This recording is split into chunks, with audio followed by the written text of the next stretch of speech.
Hello friends, मैं राशिद अली एक बार फिर आपका आपके अपने जनरल पॉलिटेक्निक क्लासेस में स्वागत करता हूं। तो फ्रेंड्स, जैसा आपको पता है कि बीटी यूपी बोर्ड का जो एग्ज़ाम पैटर्न है वो चेंज हो चुका है। अभी लेटेस्ट जो खबर आई है उसके माध्यम से ये कहा गया है कि आपका जो एग्ज़ाम है वो ऑनलाइन होने वाला है और साथ के साथ आपका एमसीक्यूज़ बेस्ड होने वाला है। तो फ्रेंड्स, हमारा जो सेशन है उसको भी हमने एमसीक्यूज़ बना दिया है। उसी क्रम में आज हमारा थर्ड लेक्चर है। इससे पहले हम 2 लेक्चर कवर कर चुके हैं। अगर आपने वो लेक्चर नहीं देखे तो उनको भी प्लेलिस्ट में जाके आप देख सकते हैं फ्रेंड्स।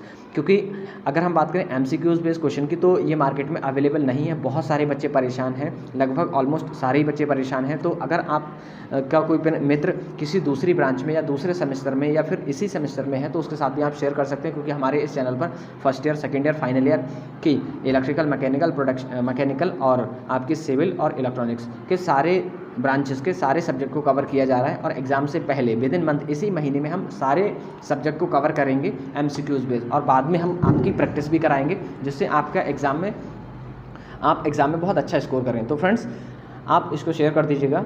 तो चलिए स्टार्ट करते हैं आज का सेशन। फ्रेंड्स, एक चीज़ और बता दें कि अगर आप इसका पीडीएफ प्राप्त करना चाहते हो तो हमारे टेलीग्राम ग्रुप को भी ज्वाइन कर लीजिएगा। क्योंकि टेलीग्राम ग्रुप पर हम फ्री ऑफ कॉस्ट में जो नोट्स हैं वो प्रोवाइड कराते हैं और आप अपडेट भी वहीं पर हम देते रहते हैं क्लासेस की। तो आप उसको ज्वाइन कर लीजिएगा। उसका लिंक हमने इस वीडियो के डिस्क्रिप्शन में आपको प्रोवाइड करा दिया। तो चलिए स्टार्ट करते हैं आज का सेशन। फ्रेंड्स, जो हमारा सेशन होने वाला है वो थर्ड लेक्चर है। चैप्टर नंबर 1 का थर्ड लेक्चर है और इसमें हम चैप्टर नंबर 1 को फिनिश कर देंगे, ख़त्म कर देंगे। उसके बाद हम जो नेक्स्ट वीडियो आएगा शाम के समय तो वो हमारा सेकंड चैप्टर से आएगा फ्रेंड्स। तो फ्रेंड्स, मैं आपको सजेस्ट कर दूं कि एक बार आप इसको पहली बार देख लीजिएगा सरसरी नज़र से। उसके बाद आप क्या करिएगा, इसको दोबारा फिर देखिएगा और नोट्स बना लीजिएगा। क्योंकि आप नोट्स बना लेंगे, आप जो चीज़ लिख देते हैं कभी भी नहीं भूलते हैं। तो इसी क्रम में आप लिख सकते हैं जिससे क्या हो, आप बहुत अच्छा मार्क्स गेन कर पाएँ या बहुत अच्छा स्कोर करें। तो चलिए स्टार्ट करते हैं आज का सेशन। फ्रेंड्स, जैसा स्क्रीन पर आप देख पा रहे हैं कि जो आपका आज का सेशन है वो हम जो मोस्ट इंपॉर्टेंट क्वेश्चन है वो इलेक्ट्रिसिटी से लेकर आए हैं, करंट से लेकर आए हैं, विद्युत धारा से।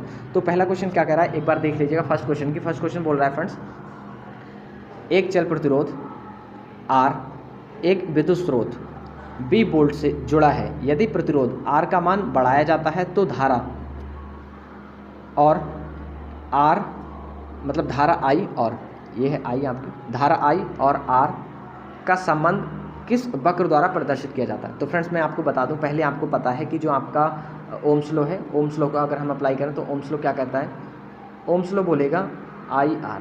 अगर हम यहाँ से करंट की वैल्यू निकालें तो करंट की वैल्यू हो जाएगी V/R। अगर हम वोल्टेज को कांस्टेंट मान लें तो आपकी जो करंट है वो कैसे आ जाएगी, 1/R आ जाएगी।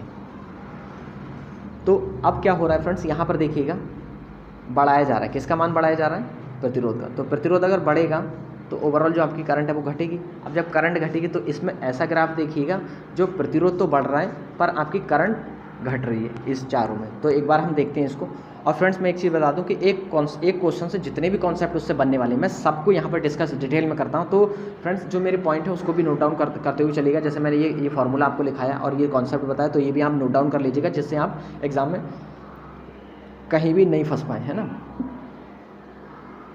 तो फर्स्ट वाले पर देखिए, अगर फर्स्ट वाले में क्या हो रहा है, यहाँ पर करंट बढ़ रही है, साथ के साथ कुछ हद तक आपका जो प्रतिरोध है वो नहीं बढ़ा, लेकिन आपका प्रतिरोध बढ़ रहा है तो इसके साथ साथ करंट बढ़ रही है। तो ये गलत हो गया।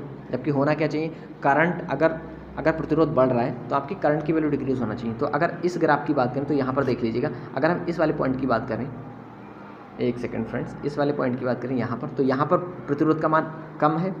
अगर हम इस वाले पॉइंट पर बात करें तो प्रतिरोध बढ़ गया, इस पर बात करें तो और बढ़ गया, यहाँ करें तो और ज़्यादा बढ़ गया। और अगर हम बात करें करंट, तो सबसे कम करंट यहाँ पर है। आप देख पा रहे हैं करंट कितनी है, इतनी सी करंट है यहाँ पर। तो आप देख पा रहे हैं कि आपका जो ऑप्शन बी है वो करेक्ट है। क्यों करेक्ट है, क्योंकि यहाँ पर जो आपका प्रतिरोध है वो बढ़ रहा है।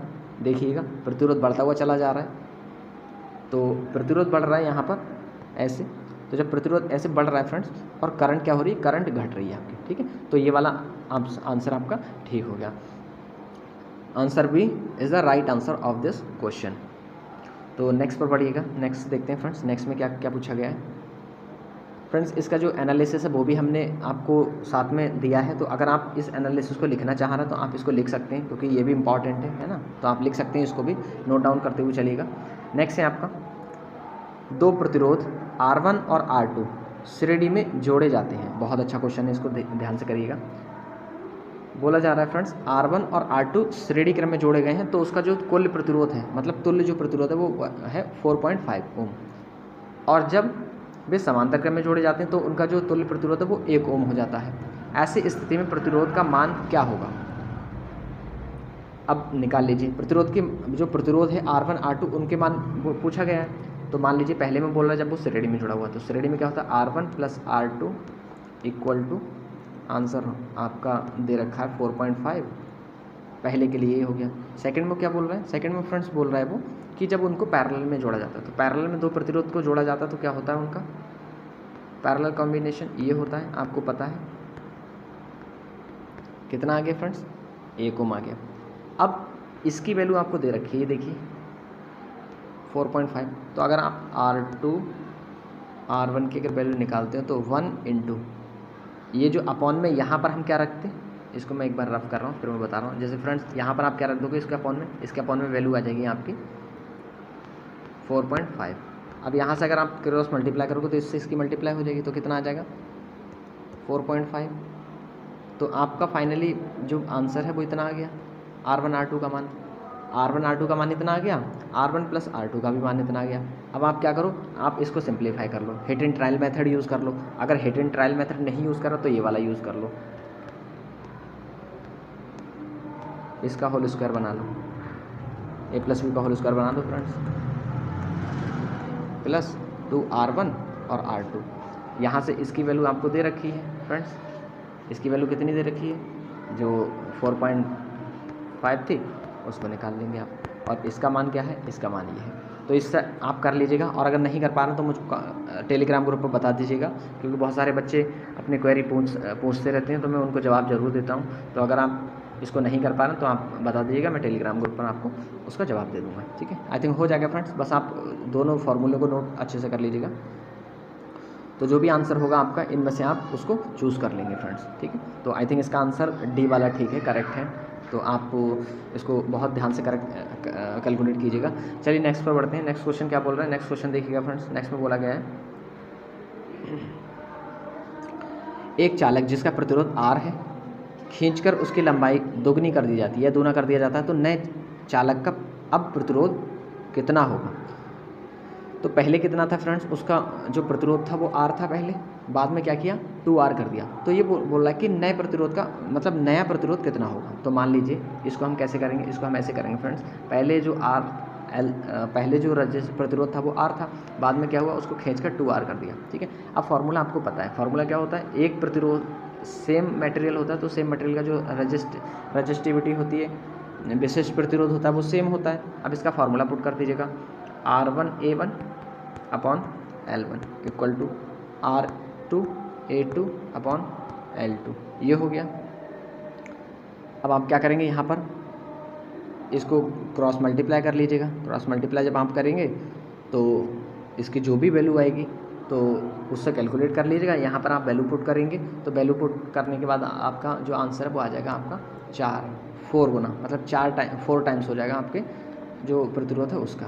तो निकाल लीजिएगा इस वाले फॉर्मूले से उसको, तो आंसर आपका ए वाला सही हो जाएगा 4R ओम, ठीक है। मतलब पहले का अगर दोगुना किया जाएगा तो जो नया प्रतिरोध है वो पहले का 4 गुना हो जाएगा, ठीक है।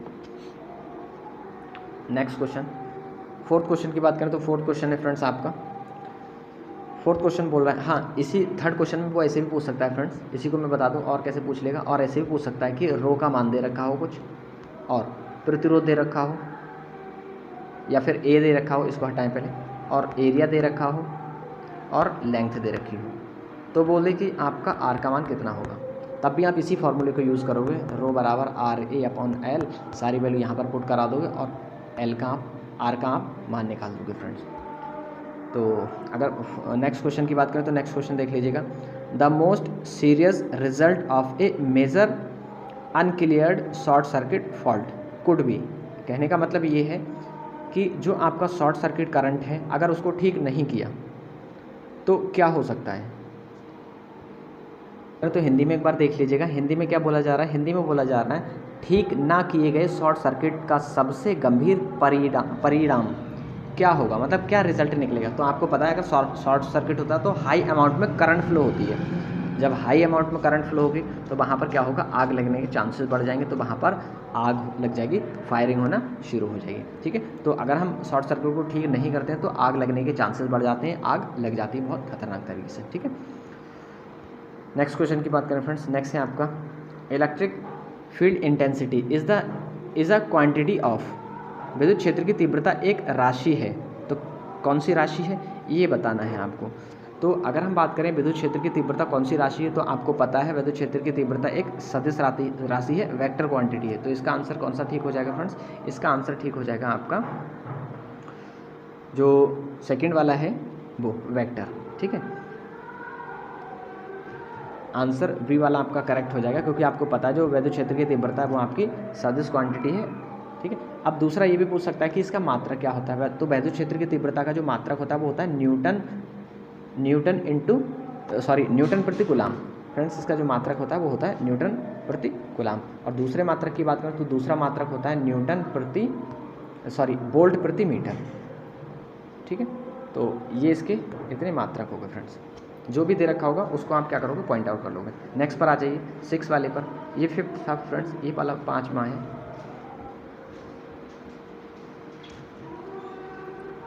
तो चलिए नेक्स्ट पर बढ़ते हैं फ्रेंड्स। नेक्स्ट में क्या कहा गया है, to neglect a current source the terminal across the source are, ये बोला जा रहा है एक धारा स्रोत की अवहेलना करने के लिए स्रोत के आर पार टर्मिनल होता है। तो अगर आर पार टर्मिनल की बात करें तो ओपन सर्किट की बात कही गई, मुक्त परिपथ की। मतलब मैं एक बार ड्रॉ करके बता दूं, ये कहने का मतलब ये एक धारा स्रोत की अवहेलना करने के लिए स्रोत के आर पार टर्मिनल होता है। मतलब टू निगलेक्ट एक करंट सोर्स, अगर हम करंट सोर्स को निगलेक्ट करना चाह रहे हैं तो क्या करेंगे, तो मैंने ये आपको बहुत अच्छे से पढ़ाया है कि अगर आप करंट सोर्स को निगलेक्ट कर रहे हैं तो उसको आप ओपन सर्किट करेंगे, और आप इसको नोट डाउन करते हुए चलिएगा। अगर करंट सोर्स है तो उसको ओपन सर्किट करेंगे, और अगर वोल्टेज सोर्स है तो उसको आप क्या करेंगे, शॉर्ट सर्किट करेंगे।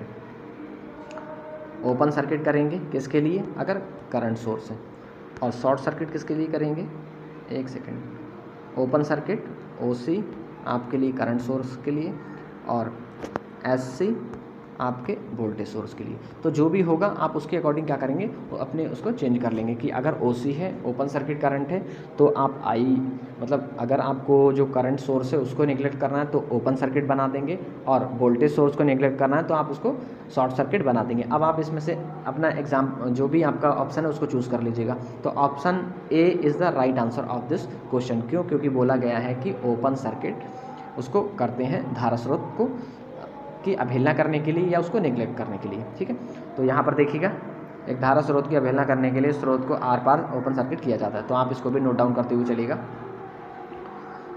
नेक्स्ट पर आइए फ्रेंड्स, एक चीज़ और बता दूँ फ्रेंड्स में, अगर हम बात करें आइडियल करंट सोर्स की, तो जो आइडियल करंट सोर्स है उसका जो इंटरनल रेजिस्टेंस है वो होता है इनफाइनाइट, और आइडियल करंट सोर्स की बात करें, वोल्टेज सोर्स की बात करें, तो आइडियल वोल्टेज सोर्स का जो इंटरनल रेजिस्टेंस होता है वो 0 होता है। इसको भी नोट डाउन करते हुए चलिएगा, ये भी क्वेश्चन पूछा जा सकता है एग्जाम में। क्वेश्चन नंबर 7 पर आ जाइए। क्वेश्चन नंबर 7 बोल रहा है AC supply system compared to DC supply system has the advantages.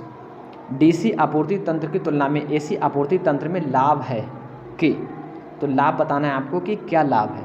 तो अगर हम बात करें लाभ की, तो एक बार हम पहले निगलेक्ट करते हुए चलते हैं, पावर फैक्टर गुणांक बोला गया है तो इसका कोई मतलब नहीं है अभी। तो रिएक्टिव एलिमेंट बोला गया है, इसका भी कोई मतलब नहीं है। वोल्टेज ड्रॉप, तो वोल्टेज ड्रॉप दोनों में होता है। लो कॉस्ट ऑफ स्विचिंग, ये सबसे इंपॉर्टेंट है, लो कॉस्ट ऑफ स्विचिंग। तो DC अगर आपूर्ति की बात करें तो AC आपूर्ति इसलिए लाभकारी होती है, AC में इसलिए लाभ होता है, इसलिए एडवांटेज होता है AC का। सबसे बड़ा एडवांटेज ये है कि low cost of switching, switching के समय लो कॉस्ट, जो स्विचिंग कॉस्ट है वो कम होगी आपकी। नेक्स्ट की बात करें तो नेक्स्ट है आपका 8। तो 8 में अगर हम बात करें, in a conductor current density is the, एक चालक में धारा घनत्व दर्शाता है। तो धारा घनत्व क्या दर्शाता है, धारा घनत्व दर्शाता है आपका current flowing per unit area. क्यों, क्योंकि धारा घनत्व का फॉर्मूला पहले लिख लो, सबसे पहले फॉर्मूला याद होना चाहिए, J बराबर I/A होता है फ्रेंड्स। तो current flowing per unit area है ना, तो ये डिनोट करता है कौन, धारा घनत्व। ठीक है, धारा घनत्व क्या डिनोट करेगा, पर यूनिट करंट बताएगा, मतलब जो करंट फ्लो हो रही है वो पर यूनिट एरिया में कितनी करंट फ्लो हो रही है, ये डिनोट करेगा हमारा धारा घनत्व। ठीक है, तो आंसर A आपका करेक्ट है। ठीक है, इसको भी नोट डाउन करते हुए चलिएगा जो नीचे है आपका, क्योंकि हो सकता है यहाँ से भी बना क्वेश्चन बन जाए। अगर हम बात करें इस वाले की, तो यहाँ पर ऐसे क्वेश्चन बन सकता है कि आपकी करंट दे दे कि 5 एम्पीयर की करंट फ्लो हो रही है किसी भी सर्किट में, और उसका जो क्रॉस सेक्शन एरिया है वो 4 मीटर स्क्वायर है या 4 सेंटीमीटर स्क्वायर है, तो धारा घनत्व कितना होगा। तो मतलब जो चालक तार है, चालक वायर है, उसका धारा घनत्व क्या होगा। तो आप ये वाला फार्मूला पुट कर देंगे और वहाँ से कैलकुलेट करके आप आंसर निकाल लेंगे। नेक्स्ट देखिएगा, Kirchhoff's voltage law is considered या कंसर्न्ड विद। किरचॉफ का वोल्टता नियम निम्न से संबंधित है, मतलब किससे संबंधित है। किरचॉफ का जो सेकंड नियम है या फिर वोल्टेज जो नियम है, वोल्टता जो नियम कहा जाता है जिसको, तो वो किससे संबंधित है। तो ऑप्शन ए क्या है आपका, ऑप्शन ए है आपका IR ड्रॉप, मतलब IR बोले तो वोल्टेज ड्रॉप इसको कहा जाता है। बी है आपका बैटरी EMF, सी है आपका जंक्शन वोल्टेज, डी है आपका बोथ A एंड B। तो आपका A एंड B ठीक होगा, क्योंकि जो आपका वोल्टेज नियम है वो क्या बोलता है, आपके बंद पास में जितने भी टर्मिनल लगे, जितनी भी ब्रांचेस लगी हुई हैं, सभी का जो एल्जेब्रिक सम होगा वो सोर्स EMF के इक्वल होगा। तो ये भी EMF है, मतलब ये भी वोल्टेज ड्रॉप दे रखा है, ये भी है वोल्टेज और ये भी वोल्टेज ड्रॉप दे रखा है। तो आपका A और B सही हो जाएगा फ्रेंड्स। ये रहा इसका एक्सप्लेनेशन। जैसे अगर आप देख पा रहे हैं यहाँ पर, तो ये है आपका जो लॉ था उसका, किरचॉफ का सेकंड वाला नियम था, वोल्टेज नियम, वो है ये। ठीक है, तो नेक्स्ट पर आइए फ्रेंड्स। नेक्स्ट क्वेश्चन क्या है, नेक्स्ट क्वेश्चन बोल रहा है the effect of connecting an additional parallel load to an electrical supply source is to increase the. एक बिजली आपूर्ति के स्रोत से एक अतिरिक्त समांतर लोड जोड़ने का प्रभाव निम्नलिखित को बढ़ाने के लिए होता है। मतलब पहले क्वेश्चन समझ लीजिएगा। क्वेश्चन बोल रहा है कि एक बिजली आपूर्ति के स्रोत से एक अतिरिक्त समांतर लोड, मतलब अदर कोई दूसरा एडिशनल कोई आपका पैरेलल लोड है, जोड़ने का प्रभाव निम्नलिखित को बढ़ाने के लिए होता है। मतलब किसको बढ़ाने के लिए होता है ये पूछा गया है, सिंपल अगर बोले तो देख लीजिएगा किसको बढ़ाने के लिए होता है। पहले आप नोट डाउन करिएगा। Question number A, option A है आपका resistance of the load. Second है आपका voltage of the source. Third है आपका current taken from the source. PD across the load. तो PD का मतलब है विभवांतर, पोटेंशियल डिफरेंस। अगर PD की बात करें तो ये है potential difference across the load. ठीक, तो अगर हम ऑप्शन की बात करें तो ऑप्शन सी आपका सही होगा, current taking from the source. तो सोर्स को बढ़ाने के लिए हम ये काम करते हैं। देखिए यहाँ पर एक बिजली आपूर्ति के स्रोत से एक अतिरिक्त समांतर लोड जोड़ने का प्रभाव स्रोत से ली गई विद्युत धारा को बढ़ाने के लिए किया जाता है। क्योंकि हम क्या करते हैं फ्रेंड्स, अगर हम बात करें जो हमारा वोल्टेज करंट सोर्स है, तो करंट सोर्स हम कैसे बनाते हैं, करंट सोर्स हम ऐसे बनाते हैं, करंट सोर्स के पैरेलल में हमको एक शंट रेजिस्टेंस लगाना होता है, जिससे हम क्या करते हैं, शंट रेजिस्टेंस लगा कर ही हम क्या बनाते हैं, करंट सोर्स बनाते हैं। तो शंट रेजिस्टेंस को अगर पैरेलल में ऐड कर देंगे हम करंट सोर्स के, तो वो हमारा करंट सोर्स कहलाएगा। ठीक है, तो इस प्रकार आपका सी आंसर सही हो जाएगा फ्रेंड्स। नेक्स्ट की बात करें तो नेक्स्ट क्या है आपका, नेक्स्ट देख लीजिएगा। ए charge of 360 coulomb is transferred is 2 minutes, the current following is. तो ये बोल रहा है 360 कूलाम के आवेश का 2 मिनट में स्थानांतरण किया जाता है, तो विद्युत धारा या विद्युत धारा का प्रभाव निम्नलिखित होगा। मतलब विद्युत धारा का मान ज्ञात करने को कहा गया है। तो आपको पता है Q बराबर क्या होता है, क्या लगाओगे, IT लगाओगे। Q का मान आपको दे रखा है, T का मान भी आपको दे रखा है, I का मान आप निकाल लोगे। जब आप I का मान निकालोगे तो I बराबर हो जाएगा फ्रेंड्स Q/T। Q का मान कितना है 360, T का मान 2 सेकेंड, सेकेंड को मिनट में चेंज कर लो। तो इससे जब 0 से 0 को काट दो, 6 छंग 36 हो गया, 2 3 6 हो गया। तो आंसर आ गया आपका I बराबर 3 एम्पियर फ्रेंड्स। ठीक है, तो ऑप्शन आपका कौन सा सही हो जाएगा, ऑप्शन आपका डी में आंसर है। ठीक है, तो नेक्स्ट पर बढ़िएगा। नेक्स्ट क्या है आपका, find the current through 5 ohm register.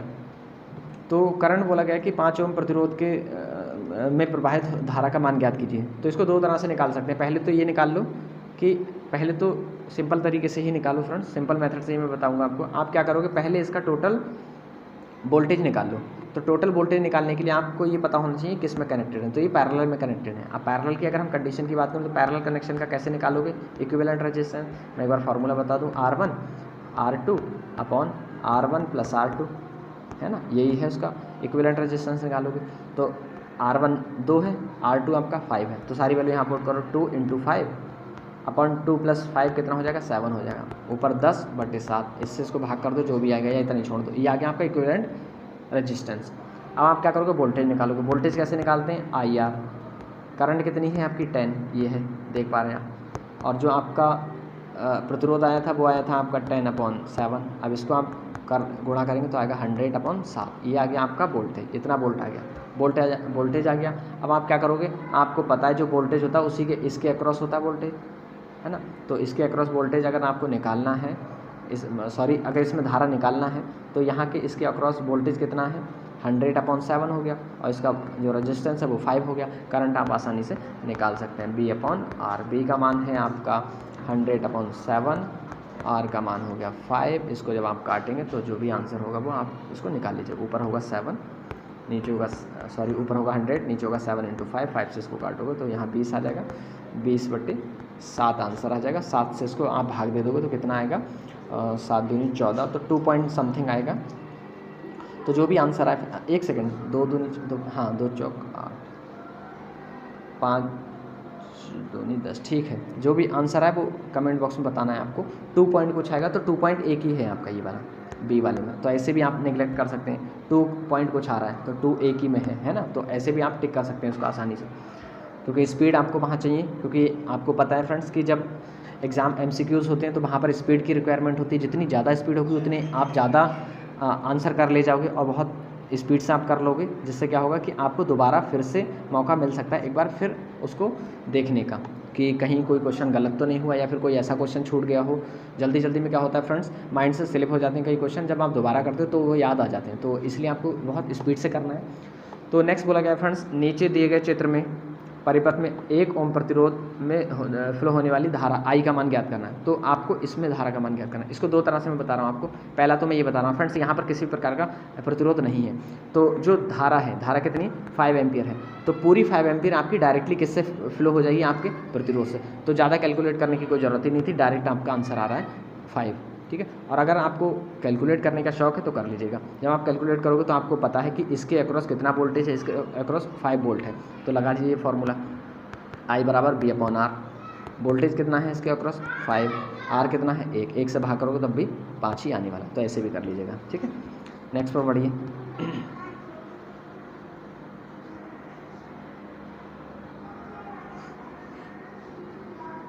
Question number 14 देखिएगा फ्रेंड्स। क्वेश्चन नंबर 14 कह रहा है फ्रेंड्स, क्वेश्चन नंबर 14 में है the ratio of resistance of a 100 watt 220 volt lamp to that of a 100 watt and 110 volt lamp will be at respective voltage।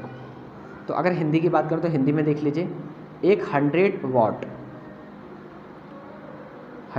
है और 220 volt lamp के प्रतिरोध का 100 वाट 110 वोल्ट लैम्प के प्रतिरोध के साथ अपनी अपनी वोल्टताओं पर अनुपात होगा, तो उसका अनुपात निकालना है। तो अगर हम बात करें, ये आपकी एक प्रकार की पावर हो गई फ्रेंड्स, 1 सेकेंड, ये आपकी क्या है, पावर है वाट में, ये भी पावर हो गई, ये आपका वोल्टेज हो गया, ये सेकंड का वोल्टेज होगा। तो पहले से मान निकालिए, आपको पता है फार्मूला क्या होता है, B/R हो जाएगा, B² होगा, क्योंकि P बराबर क्या होता है, B² होता है, तो R का मान निकाल लेंगे यहाँ से, पहले से आप निकाल लेंगे।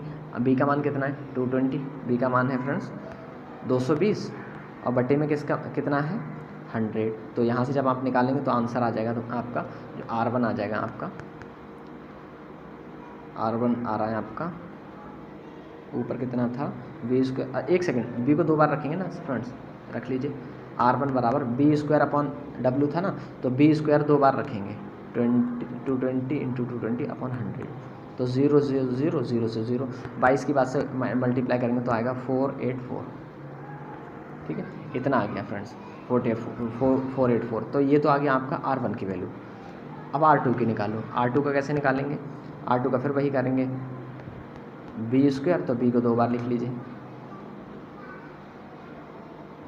1 अपॉन P, फिर से ये कट जाएगा, 11 की 11 से मल्टीप्लाई करेंगे तो इतना आ जाएगा। ये हो गया R2 का मान। अब आपको क्या करना है, दोनों का रेशियो निकालना है। तो आप क्या करेंगे, R1 को R2 से भाग कर देंगे, R1 अपॉन R2। R1 का जो मान है उसको ऊपर रख लीजिएगा, आई थिंक 484 है, 121। तो अब आप भाग करके काट पीट कर देख लीजिएगा कितना आंसर आने वाला है। तो आई थिंक आपका आंसर ऑप्शन ए आने वाला है, क्योंकि ये 4 बार में इसको काट रहा है। तो answer a is the right answer of this question. तो नेक्स्ट पर आइए, 15 क्वेश्चन नंबर कह रहा है, if 750 micro ampere is flowing through 11 kilo ohm of resistance, that is the voltage drop across the resistor. तो जो रजिस्टर के across voltage drop है उसको आपको निकालना है। तो बोला गया यदि 11 किलो ओम के प्रतिरोध में 750 माइक्रो एम्पियर धारा प्रवाहित हो रही है तो पूरे प्रतिरोध में वोल्टतापात या वोल्टेज ड्रॉप कितना होगा। वोल्टेज ड्रॉप क्या होता है, V बराबर IR होता है।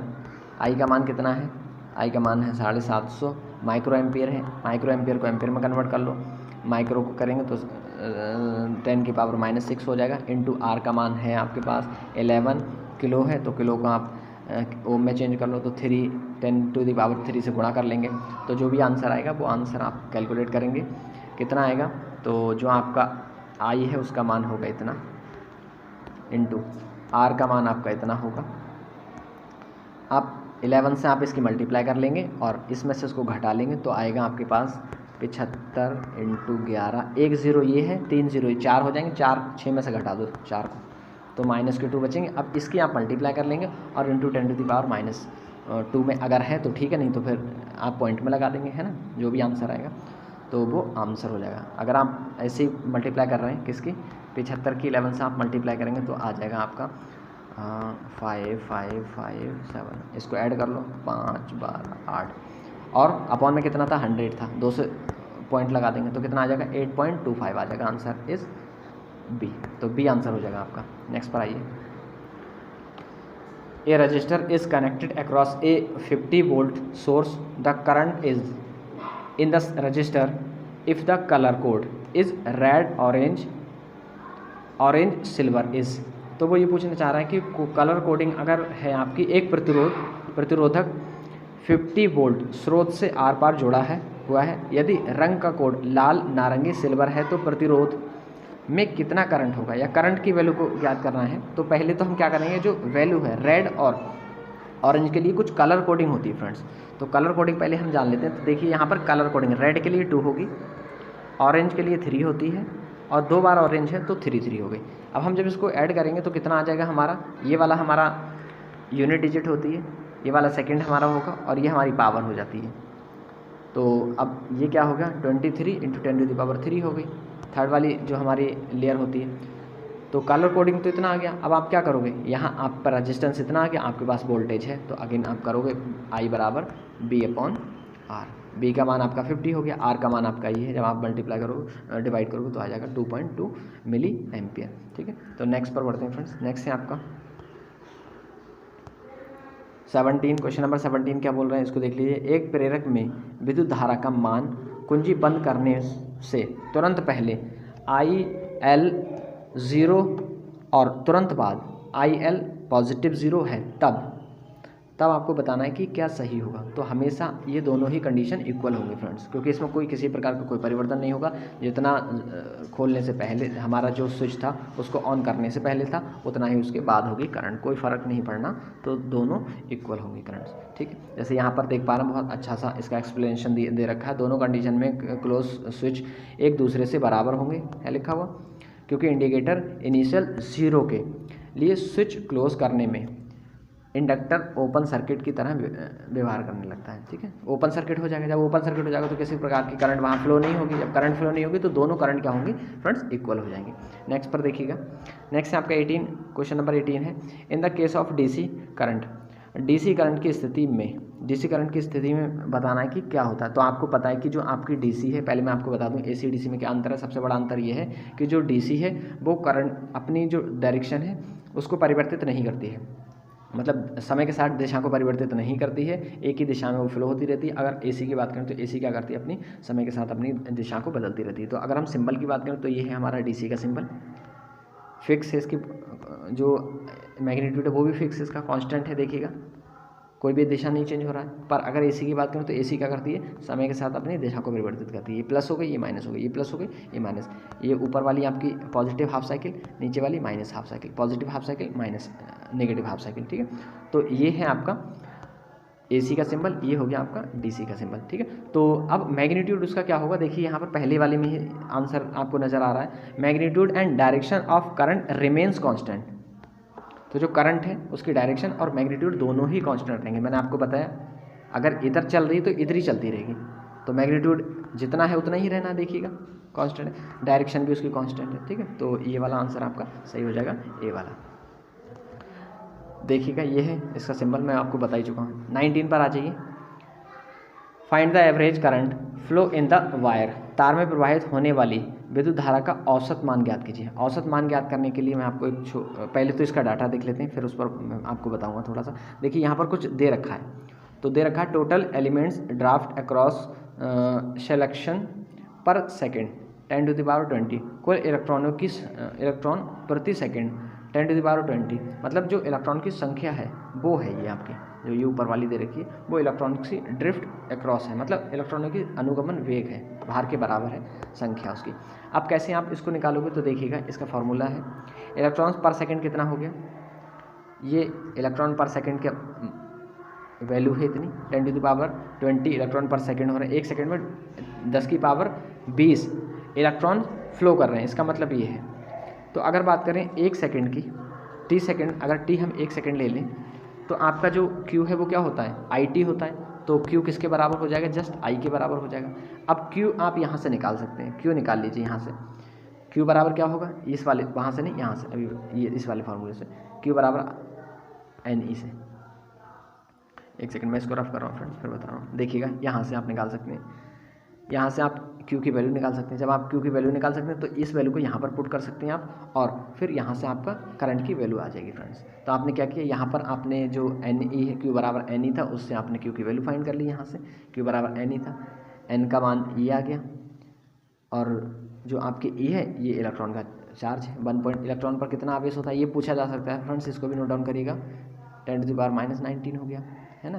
तो ये हो गया आपका इलेक्ट्रॉन का चार्ज, इससे आप इसकी मल्टीप्लाई करोगे तो आपके पास आ जाएगा सिंपल I बराबर 16 एम्पियर, ठीक। तो ये क्वेश्चन हो गया आपका। नेक्स्ट पर बढ़िएगा फ्रेंड्स। नेक्स्ट क्वेश्चन है आपका, an electric cabin heater draws 15 ampere at 110 volt if the voltage is reduce to 95 volt the current will be. कहने का मतलब है जब उसका करंट 15 एम्पियर था तो उसका वोल्टेज था, उसका वोल्टेज 110 वोल्टेज पर 15 एम्पियर आपकी उसकी करंट थी। जब उसका वोल्टेज डिक्रीज़ हो गया, रिड्यूस हो गया, तो उसका करंट कितना रह जाएगा। तो अगर हम बात करें इसकी, तो इसको सॉल्यूशन पर हम आते हैं। दो इसकी कंडीशन बना लीजिए। पहले पर क्या कह रहा है, पहले में बोला गया उसने कि V1 बराबर 110 है, V2 कितना है 95 हो गया। पहले में उसकी करंट इतनी है 15, दूसरे में कितनी है उसकी करंट, दूसरे में है उसकी करंट I2 मान लीजिए, क्योंकि निकालना है। तो अगर हम बात करें हीटर का जो एलिमेंट है, तो हीटर का एलिमेंट सेम होता है। जब सेम एलिमेंट है फ्रेंड्स तो उसका जो रेजिस्टेंस है वो भी सेम होगा। रेजिस्टेंस सेम होने के लिए क्या होगा, R1 R2 दोनों इक्वल हो जाएंगे। अब R1 की वैल्यू क्या होगी, V1/I1, यहाँ होगा V2/I2।